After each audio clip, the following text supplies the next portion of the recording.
Yritetään aloittaa, kun kova vasta oman mielen kanssa painitaan. Ihan sama voitte sanoa hulluks, mutta tiedän mitä teen. Jos ei seura kiinnosta, niin lähes siitä jo vittu menee. Ketä täällä vasten tahto pidetä, niin kuin armeijassa, vankilassa tai diktaattori puoli isä kiinni vallan kahvassa. Kaikella aina loppu ja alku.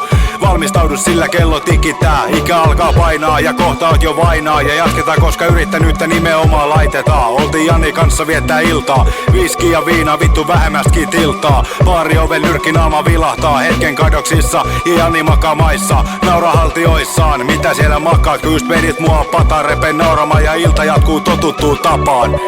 Iso Kristiina alakerrassa, veli liittyy joukkoon, full HC-ryhmä kasassa. Joukku tappelu tuntuu antaa silmasaku, kännis osata itse meni vitun hyvin ilmasta. 50 metrin matkan 4 vitun rähinää, mut me ei ennätä periksi, tulkaa vaan yrittää.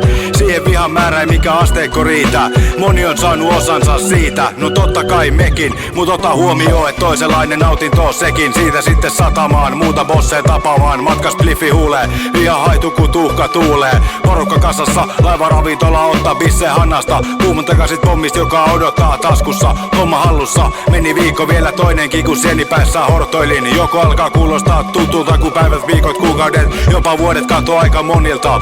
Ei jaksa niihkeillä jos elämästä voi nauttia, jos ei velvoitteita kyllä se pöhinä pistää silloin tällöin munkin päiviä vauhtii. Paikasta A, paikkaa B, C, D, E, vihdoin istumaan perseelle. Noi siinkään kauan kerkee paikoillaan olemaan, kun seuraavia hommia täällä ruvetaan hoitamaan.